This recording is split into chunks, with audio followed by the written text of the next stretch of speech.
Well, we're already pretty much done with the month of November, and we're getting ready for Christmas season. We just, Thanksgiving season right now. And it has me looking ahead to the next year and thinking about, where is the world going? Where is the economy going? Where is the United States going? We just had a big presidential election and Senate and congressional election as well. And there's a lot of turmoil in the world right now. There's war in Eastern Europe. There's war in the Middle East. There's the growing threat of war in numerous locations in the Far East. There is a massive government spending deficit here in the U.S. and really in many governments around the world. We still have lingering inflation. We have concerns about a potential recession. So there's a lot going on right now. We have cryptocurrencies going to the moon. We have, gold and silver have had a very strong year. So there's a lot of loss of faith in the current status quo in the dollar system, in the U.S. rules-based international order. There's increasingly concern that the established order is fading away and people are looking for alternatives. Of course, we have the AI boom that has the potential to completely revolutionize not only the economy and the markets, but even just to completely change the way humans live their lives. And so with all that said, how am I thinking about allocating capital here at this juncture in time? Well, one of those who frequent my channel know, I like investing in high dividend stocks because that takes a lot of the guesswork out. I don't have to guess about XYZ AI company that is not profitable yet, but is growing at 100% per year. Are they going to be able to continue growing at 100% 10 years out from now? Are they going to be able to, scale into profitability, or even existing profitable companies like NVIDIA that are priced at these incredibly high valuations, but they're growing fast. But can they sustain those high growth rates as the law of large numbers catches up to them?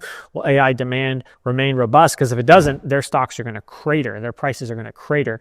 But if they keep going up, well, maybe they'll keep rising as well. So that takes a lot of guesswork, a lot of analysis, frankly, that is beyond my interest or even potentially my capacity, given that I have other responsibilities in life and interests. And so I like the high yield dividend stock area because, again, my focus is purely, is that dividend sustainable? If they're, for example, if they're paying an 8 to 10% dividend yield, which not all my stocks are that high, but I own quite a few that are in that range, they really don't have to generate much of any kind of growth to achieve market level returns over the long term. And then maybe they will generate a little bit of growth each year on top, and that will boost them to even market beating returns. And then maybe on top of that, the market is volatile and it is moving back and forth all the time. And so if I can buy when it trades at a discount to its historical valuation averages, and then the market sentiment turns a little bit, it goes up 20% over, a period of time, or maybe 30%.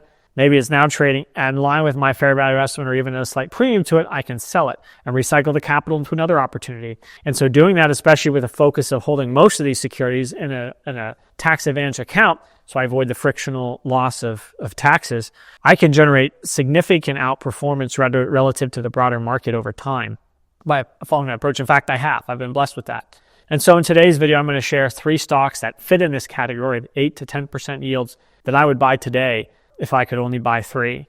Before I get into that list, though, if you could please subscribe to my channel. I'm getting really close to 4,000 subscribers. In fact, as of this video, maybe I've already passed it. I don't know. But if you could please help me get there, I'd really greatly appreciate it. Thank you so much.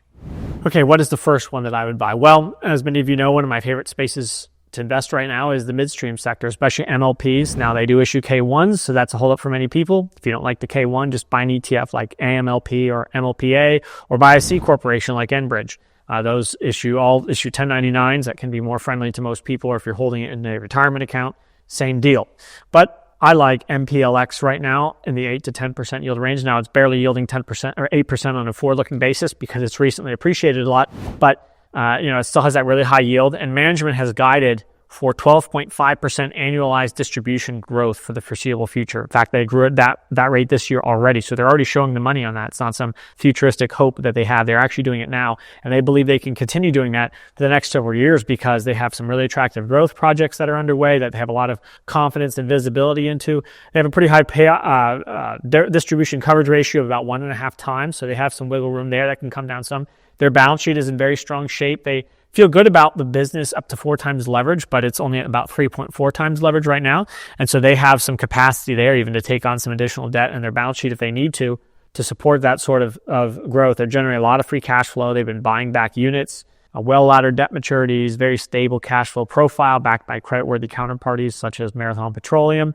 That, again, gives them a lot of confidence in being able to support a distribution. And so with that sort of growth rate combined with a near 8% yield, it's an extremely attractive total return proposition. So again, I think it's a very attractive opportunity in the 8 to 10% yielding space, especially on a risk-adjusted level because the business model is so defensive. Okay, what about the next one? Well, in the real estate investment trust space, it's another great place to find some high yields, especially these days because REITs have been kind of floundering for the last several years due to elevated long-term interest rates. I think Armada Hoffler's Properties is actually a pretty good opportunity. It's ticker symbol AHH. Not a well-known REIT, pretty small, but it's transforming. And I think, again, not a low-risk investment by any means, but it is investment grade. I think its portfolio is quite high quality, and management, while not perfect, is above average in my view. And here's why I like it so much in particular.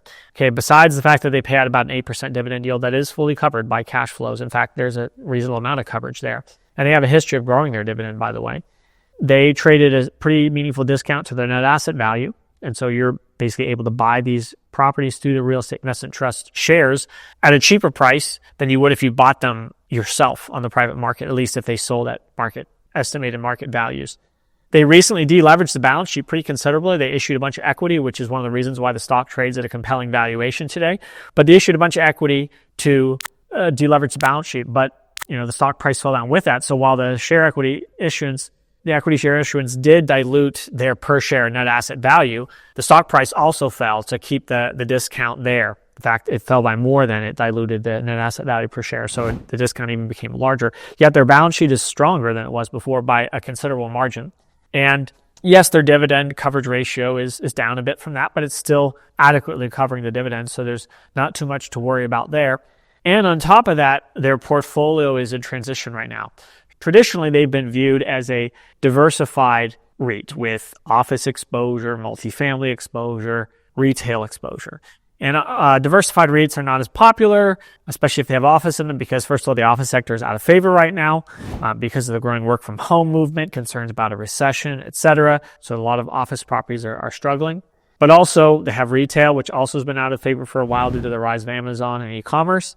And the idea of it being diversified, it makes it hard to really assign a good valuation multiple to it. There's this idea that, well, especially if it's a smaller one, maybe they don't have as good a cost of capital, not as good economies of scale. Maybe the quality of their properties are not as great. They may not have as much of a business network to be able to do deals. And it's just this idea that they're more generalist real estate investors. They're not specialized, and therefore, the management may not be as strong either. Those are all fair critiques, but they don't apply to AHH, and here's why. First of all, their office is Class A, and it has a very high occupancy rate to prove that. It's been doing quite well through this so-called office apocalypse. So really, the office assets are doing fine, and they're only getting stronger, and this is the big reason why I like AHH and believe it's misunderstood. It's because increasingly becoming a mixed-use, live, work, play REIT. And what that means is, yes, they own multifamily office and retail properties, but they all are in close proximity to each other. And so they help synergize and create a natural moat, because if you can live close to where you work and where you shop, you don't need to buy a car, or at the very least you have very limited gas expenses. So that makes the property more valuable. Also, the time and the convenience factor. Again, if you can wake up, walk down the street to where you work, and then after you work, you can walk down the street to shops or restaurants or entertainment areas that you want to spend the evening with your friends, and then just walk from there back home. Again, how convenient is that? It's wonderful. These are also high quality properties. Again, the Class A office, good quality multifamily, very good quality retail. So again, these are attractive properties, and that, the nicer the office, the easier it is to attract nice multifamily properties, which means you attract good tenants. And also easier is then to attract good retail places. And so these all feed off of each other, causing a virtuous cycle. Additionally, AHH has a development arm, and they've been developing properties at compelling values, and they've got a good track record of doing so. So that's another attractive opportunity that I think is embedded in there that the market's not fully appreciating. It's going to create value for them moving forward and drive growth as well. And so I think AHH, while not a low-risk investment by any means, is pretty compelling right now. Finally, I think that Morgan Stanley Direct Lending, it's a BDC. I've talked about it previously on this channel. I think it's also quite attractive right now. And the biggest reason is that almost the entire portfolio is invested in first and second lien loans. In fact, it's almost entirely first lien senior secured loans, which are the most conservative category of these kind of loans that BDCs invest in. It has one of the lowest fee structures of any externally managed BDC. it still trades at a very compelling valuation relative to where most of its peers trade. In fact, it trades at a small discount to its net asset value, whereas a peer like Blackstone Secured Lending, which is virtually identical and how it's built up, its fee structure, et cetera, trades at like a 15% premium to net asset value. So there's huge valuation multiple potential, expansion potential there. MSDL has a roughly 10% dividend yield based on its base dividend, and it's been paying out special dividends as well that enhance that yield to closer to 12%. It's very well covered by net investment income. It's actually an under-leveraged balance sheet as well, which is investment grade. And so as it adds more leverage, again, moving forward, it should only further enhance its NII per share, which would enhance its dividend coverage. And also, it's externally managed by Morgan Stanley, which is a high-quality company and knows its way around the financial world. And Morgan Stanley owns over 10% of the equity of MSDL, making it very well aligned with shareholders. So when you put all those factors together, I think MSDL is highly compelling as well right now. So there you have it. There are 3 stocks that yield between 8 and 10%. Actually, in the case of MSDL, even more when you include the special dividends.